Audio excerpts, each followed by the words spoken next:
자, 여러분 반갑습니다. 오늘도 백일만 미쳐라 15일차 시작해 보도록 하겠습니다. 이제 가을이 성큼 다가온 게 느껴지네요. 또 지금 굉장히 어, 대형 역대급 태풍이 또 북상을 해서 한반도를 관통할지가 오늘이 초미의 관심사입니다. 아무쪼록 이 인생을 살다 보면은 우리가 원하지 않는 이런 폭풍, 태풍 이런 것들이 우리의 의지와는 관계없이 밀어 닥치기도 하죠. 그럼에도 불구하고 우리는 오늘 하루를 또 살아내야 됩니다. 그러기 위해서는 우리에게 기본적인 생존의 도구, 돈이 있어야 되는 거고, 이 돈에 대해서 우리가 계속적으로 사고방식을 전환하는 9번째 시간을 가져보겠습니다. 계속 이어서 지금 벤자민 프랭클린의 이 세계의 원칙, 세계의 통장의 비밀을 우리가 지금 공부하고 있습니다. 우리가 어떠한 능력을 가졌다라고 할 때 이 능력이라는 것은 힘과 비례하는 거죠. 그래서 결국 능력 이꼬르 힘입니다. 우리가 몸에 힘이 좋은 것은 체력이라고 얘기하죠. 그리고 생각에 힘이 좋은 것을 사고력이라고 얘기합니다. 이 돈을 잘 관리하는 것은 재무 관리력이라고도 할 수 있겠죠. 그래서 돈이 있는 사람과 없는 사람은 결정적으로 이 힘의 차이가 있는데, 이 능력이 차이가 있는데, 그게 뭐냐면 돈을 관리하는 능력, 즉 재무 관리 능력에 힘이 있냐 없냐가 그 사람의 통장의 잔고를 뒷받침한다라고 보시면 되겠습니다. 결국은 우리가 이 재무 관리력, 이 능력이 있어야만 돈을 잘 관리할 수가 있는 것이죠. 그러기 위해서는 우리가 기준과 원칙을 가져야 되는데, 우리가 지금 그 기준과 원칙에 대한 공부를 해본 적이 없던 거예요. 그래서 이 벤자민 플랭클린의 세계 통장의 비밀을 가지고 우리에게 적용할 수 있는 아주 심플한 이 세 가지 원칙을 그대로 접목을 해보자라는 게 지금 우리가 하고 있는 공부의 핵심입니다. 그래서 첫 번째 빨간 통장인 이 마스터 계좌의 개념에 대해서 다시 한번 우리가 깊이 있게 살펴보겠습니다. 자, 먼저 여러분들이 이 학습을 우리가 임하기에 앞서서 여러분들이 세 개의 통장을 만드시고 그것을 가지고 계셔야 되는데, 지난 과제였는데 혹시 다 준비를 하셨습니까? 준비를 하셨다면 이제 출발을 하겠습니다. 자, 이 마스터 계좌를 여러분들이 하나를 정하셔야 돼요. 빨간색 통장. 자, 은행이 어떤 것도 관계없습니다. 이 마스터 계좌는 모든 수입이 이 계좌에 모이는 통장입니다. 그래서 어떤 돈이든 여러분들에게 이제 돈이 들어올 거예요. 그 들어오는 모든 돈을 이 마스터 계좌에 적립시키는 겁니다. 댐에 가두는 거예요. 그래서 마스터 계좌는 다른 말로 댐 통장이라고도 부릅니다. 이곳은 지출을 목적으로 하는 게 아니라 말 그대로 하나의 기준, 하나의 원칙, 마스터 계좌의 기능은 모든 수입, 어떤 돈이든 여기에 다 들어오게 만드는 겁니다. 일단은 돈이 다 들어와 있어야 어떻게 사용할지에 대한 기준과 원칙 우리가 또 세울 수 있겠죠. 그래서 마스터 계좌는 뭐라고요? 모든 돈을 가두는 댐이다. 이게 마스터 통장의 기능이자 역할이고, 그게 우리 머릿속에 기준과 원칙으로 자리매김해야 돼요. 원칙은 마스터 계좌는 돈을 쓰는 계좌가 아니다. 이해 가셨죠? 그래서 마스터 계좌는 총 수입의 가장 중요한 거는 최소 10%는 남아있게 만들어야 됩니다. 자, 이게 무슨 얘기냐? 아까 너 돈 쓰는 게 아니라면서 라고 했잖아요. 자, 그렇습니다. 모든 돈은 마스터 계좌에 들어오지만 뒤이어서 우리가 이제 나눠야 될 부분인 두 번째 월간 지출 계좌가 있는데, 그 월간 지출 계좌는 내가 한 달에 돈을 씀씀이에 따라서 일정량의 생활 필요 자금이 거기에 지출이 되도록 보내야 되겠죠. 또 그래서 이 내가 예를 들어서 수입이 500만 원인데 한 달 우리 가족의 이 기본적으로 생활비가 400만 원이 나간다. 그렇다면 어떻습니까? 500만 원 중에 400만 원은 보내야 되는 거죠. 어디로? 월간 지출 계좌로. 거기서 400만 원 범위 내에서 우리 가족은 생활을 해야만 됩니다. 빚을 져서도 안 되고 더 많이 써서도 안 되는 거예요. 그게 기준과 원칙이라는 건데 그렇게 400만 원이 나가는 사람이 있을 거고 1000만 원을 버는데 900만 원을 쓰는 사람이 또 있을 수 있겠죠. 자, 그렇다면 여기서 마지노선은 10%는 항상 마스터 계좌에 어떤 상황이라도 최소한 남겨놓으라는 겁니다. 왜? 마스터 계좌는 댐이라고 했잖아요. 근데 다음 달에 가뭄이 찾아와. 그럼 그 댐에서는 어떻게 해야 됩니까? 댐에 묻은 그 물을 이번 달에 다 써버리면 다음 달에 혹시나 발생될 수 있는 예기치 못한 가뭄이나 변수에 이 물을 충분히 또 사용을 해야 될 수 있는 것이죠. 그렇기 때문에 최소한 10%는 남겨놔라.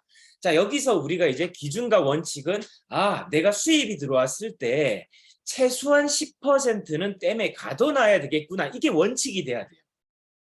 만약에 여러분들이 500만 원이 이번 달에 우리 가족이 한 3개월 동안 보니까 그리고 1년을 보니까 우리 가족의 평균은 500만 원이 필요해.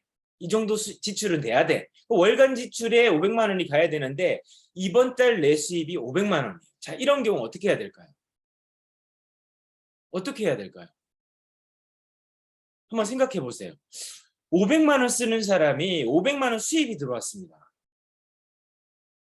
아주 간단하죠. 두 가지, 세 가지, 여러 가지 플랜 A, B, C가 있을 수 있으나 가장 합리적인 플랜 B는 뭐냐? 500만 원에서 진짜 안 나가야 되는 돈들이 있는지를 먼저 점검해야 되겠죠. 그게 계속 제가 말씀드리는 가계부를 점검하라는 내용과 계속 맞닿아 있는 겁니다. 내가 구체적으로 꼭 500만 원을 써야만 하냐라는 근본적인 질문을 우리 가족이 던져봐야 되는 거죠. 여기서 더 줄일 거 뭐가 있을까? 뭘 줄일 수 있을까? 그렇게 했을 때 최소한의 10%를 어떻게 합니까? 댐에 놔두고 그러면 어떻게 줄여보니까 450만 원까지 50만 원은 줄일 수 있겠어. 그죠? 현실적으로 50만 원을 우리 가족을 감량을 한 거예요. 그럼 그것을 빼고 450만 원을 월간 지출로 계좌로 보내는 거예요. 50만 원이 당연히 마스터 계좌에 남아 있어야 되겠죠. 이렇게 어떻게 합니까? 어떠한 형태로든 수입의 50%를 적립할 수 있도록 여러분들이 댐에 가둬놓도록 기준과 원칙을 세워야 된다.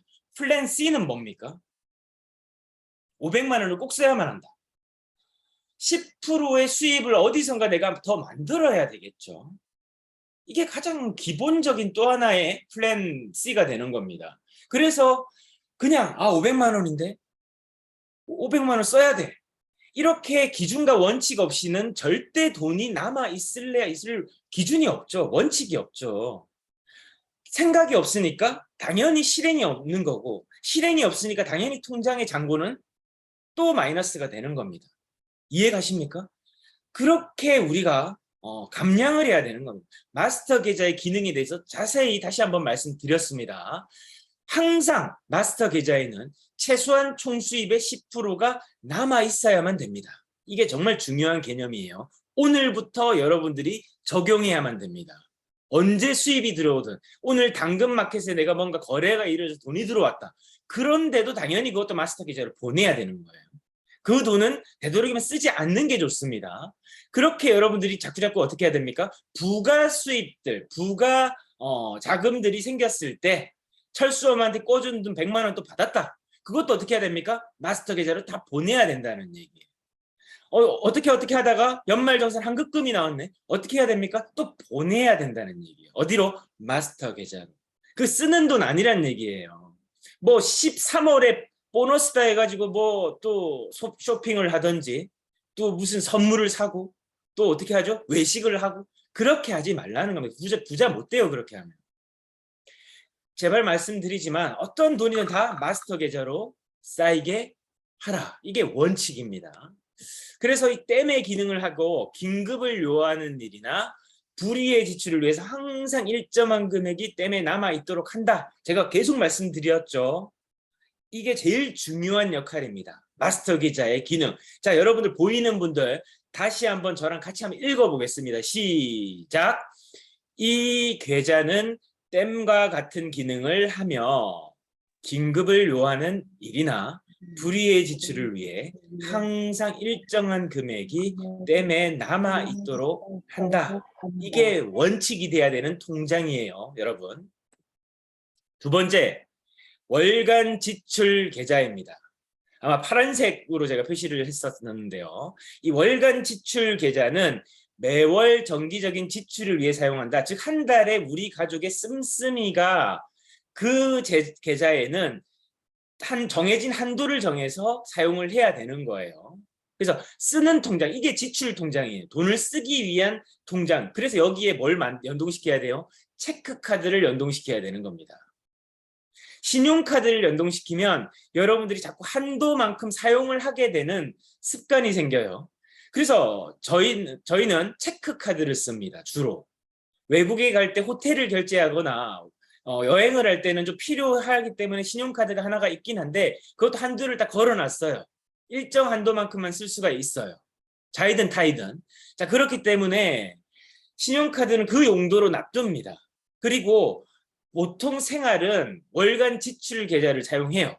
근데 저희같이 조금 훈련이 된 사람들은 신용카드도 예를 들어서 우리 가족이 한 달에 뭐 300만 원 정도만 딱 쓰면 요 생활이 충분하다라고 한다면 300만 원 리미트를 한도를 딱 제한을 걸어 놓는 거예요. 그러면 거기 내에서 사용하는 것도 나쁘지 않은 방법입니다.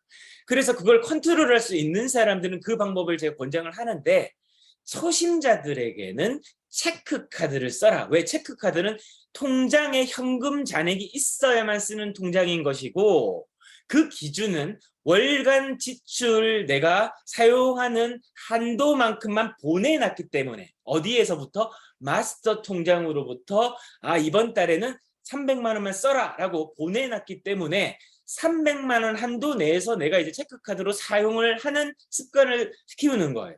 가족이 4명이면 그만큼 이제 n분의 1로 나눠야 되겠죠. 그렇게 해서 생활을 하는 습관을 가져야만 지출이 통제가 되고 마스터 계좌에 잉여 물이, 잉여 돈이 항상 머물러 있는 거예요. 기준과 원칙은 그렇게 세워서 실행하는 겁니다. 여기에 타협은 없는 거예요. 여기에서 지나가다가 가을이 됐으니까 옷 하나 사야지. 안 된다는 겁니다. 여러분 옷장에 충분히 몇 년 전에 여러분들이 그런 마음으로 샀던 옷들 많이 있을 거예요. 많은 그런 아이템들이 있을 겁니다. 또 사지 말고 그때 사놨던 옷 다시 꺼내 입자. 디자인이 마음에 안 드세요? 리폼해서 입자. 제가 최근에 한 3년 넘게 쓴 가방이 있어요. 제 검정색 아마 백팩을 항상 메고 다니는 걸 보실 거예요. 근데 주변에서 얘기하는 거, 그냥 웬만하면 하나 사시죠. 왜? 중앙에 지퍼가 맞물려가지고 고장이 났어. 그럼 보통이면 이참에 그냥 가방 하나 살까라고 할 수도 있잖아요. 근데 제가 그냥 그 정품 AS 센터에 이제 보증 기간이 끝났잖아요. 한 4년 됐으니까. 유상으로 지퍼만 교체하는데 얼마입니까? 그러니까 10만 원이래. 보니까 그 브랜드의 가방을 살려 하니까 70만 원, 80만 원 정도 해. 뭐 디자인 이쁘지도 않고 그냥 이 가방 쓸만한데 뭐 깨끗한데 뭐. 그래서 지퍼만 10만 원 내고 제가 AS 신청을 했고 오늘 온대요. 이렇게 돈을 써야 되는 거예요. 저도 돈이 없는 사람이 아니잖아요. 갖고 싶은 거 뭐 마음 먹으면 보일 거고 그거 살 수도 있겠죠. 뭐 100만 원, 200만 원 가방 하나 사는 거 어려운 일은 아니죠.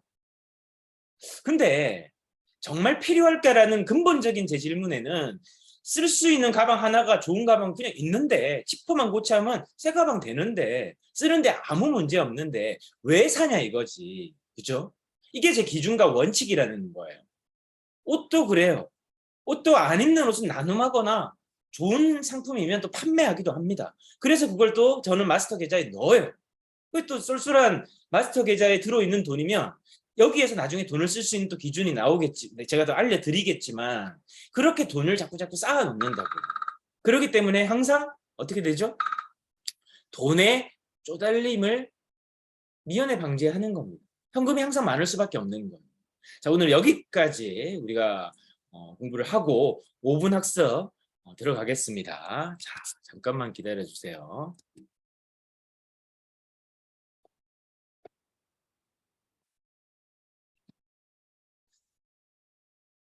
자,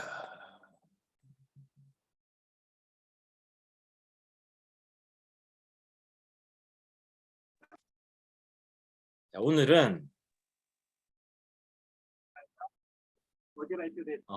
지난 시간 공부했던 이 FDA에 대한 내용과 그리고 그 기본적으로 우리가 지금 공부하고 있는 내용과 일맥상통하는 우리 헤럴드 경제 두드림 크리에이티브 기사 하나를 제가 잠깐 보여드리려고 합니다. 여러분들 보신 분들도 계시고 안 보신 분들도 계시겠지만 제가 필드에 있을 때도 당연히 이런 자료들을 참 잘 활용을 하려고 했었고 이런 자료들을 충분히 잘 활용을 했기 때문에 항상 고객을 만나도 클로징률이 높았어요. 여러분들이 제가 세일즈를 하는 것은 지금 현재는 저는 창업 설명회 같은 시간이 저에겐 세일즈의 또 다른 시간이죠. 그래서 제가 자료 준비하는 것들을 우리 전문인들은 굉장히 좀 대단하게 생각을 하시는 경우를 봤어요. 왜 그런가 봤더니 자료를 저는 기승전결을 가지고 아주 심플하게 정리를 하거든요. 왜냐하면 제가 세일즈하는 방식이 그 안에 다 녹아 있어요. 사람의 마음을 열고 그리고 충분한 객관적인 자료를 검토를 하고 그리고 나서 그와 관련된 백업 자료들을 레퍼런스로 제시를 하고 그리고 클로징 할 때는 어떻게 더 신뢰를 줄 수 있는지에 대해서 마무리를 짓고 확신에 찬 몸짓 그리고 언어적 표현으로 다 이제 다 하나하나 설계를 내서 얘기를 하고 있는 거죠. 대본은 없지만 설계를 충분히 할 수 있다는 겁니다. 여러분들도 마찬가지 이런 자료를 잘 보고 그 자료들을 충분하게 여러분들이 어떻게 활용할지를 고민한다면 좋은 자료들이 상당히 많다는 걸 아시게 돼요. 자, 기사를 제가 잠깐 읽어드리겠습니다. 16년도 기사고 코어셋이 코르셋이라 불리던 그 이전의 버전이기 때문에 꼭 감안하고 읽어주세요. 자, IT 만난 닥터 코어셋 사물 인터넷의 개척자. 오글거리는 이 헤드라인인데요. 주식회사 두드림 크리에이티브에서 출시된 닥터 코어셋은 뛰어난 기능을 인정받아 국내는 물론 세계적으로 그 브랜드 가치가 높아지고 있다. 이미 대한민국 특허청으로부터 2014년 척추 교정용 속옷 발명 특허를 획득했으며 지난 1월 19일에는 골반 교정용 속옷의 발명 특허를 획득해 전 세계 유일무이한 자세 교정용 웨어러블 디바이스로 거듭났다. 또한 지난해 6월에는 중국 국가지식산권국으로부터 척추 및 골반 교정용 속옷 특허를 각각 동시 획득하여 해외에서도 독창적인 특허 기술로 인정받고 있으며 미국 식품의약품 FDA 클래스 1 의료기기로도 등록되어 있을 뿐 아니라 까다롭기로 정평이 난 미국 식품의약국 GLP 가이드라인에 의거 피부 자극 테스트 앤 피부 독성 테스트 두 가지 모두를 통과하며 장시간 착용에 대한 안정성까지 인정받았다. 이런 기사를 여러분들이 고객에게 좀 같이 읽어주면 굉장히 좋겠죠. 백업 자료로. 닥터 코어셋은 남녀노소 누구나 속옷처럼 편안하게 착용할 수 있는 의료기기로 허리 및 복부 부분을 고정, 압박, 지지함으로써 코어 근육 및 자세 유지근의 수축과 이완을 유도한다. 무엇보다 직립보행을 하는 인간이 바른 자세와 체형을 유지하도록 도움을 주는 틀의 목적으로 설계된 만큼 편리성과 편안함을 추구하는 현대인들의 균형이 무너진 골반을 균형 잡힌 틀 안에서 원래의 상태로 회복되도록 도움을 주고 특히 코어셋에 있는 프레임이 척추와 골반 주변 근육을 대체 및 지지해주기 때문에 입는 것만으로 틀어진 골반과 척추를 내 몸 스스로 회복할 수 있는 환경을 조성해주는 것이다. 자, 여러분, 이 기자님이 그때 인터뷰할 때도 그랬지만 굉장히 깜짝 놀랐어. 계속 이제 하고 싶은 얘기를 하래. 근데 엑기스를 굉장히 잘 해놓은 거예요. 여기에는 고객이 궁금할 만한 질문이 굉장히 많이 들어 있습니다. 안전합니까? 부작용은 없습니까? 어떻게 입어야 됩니까? 왜 이 코어셋이 우리 몸을 교정해 줄 수 있습니까? 라는 아주 근본적인 질문에 대한 답이 여기 다 있어요. 이런 자료들이 있는데 우리들이 사용하지 않는 것은 내가 이걸 집중적으로 주의 깊게 잠시만색하지 않은 거죠. 잠시만색이란 건 말 그대로 굉장히 깊이 있게 이 내용을 곱씹고 곱씹는다라는 의미예요. 독서를 할 때도 하나하나 차분하게 호흡을 정돈하고 이 문장 하나의 의미를 들어서 이 내용을 자꾸자꾸 듣고 말하고 해야 돼요. 그래서 이것을 자꾸 여러분들이 생각하고 말하고 묵상을 해야 여러분들의 무의식이 이런 이야기들이 나올 수 있는 거예요.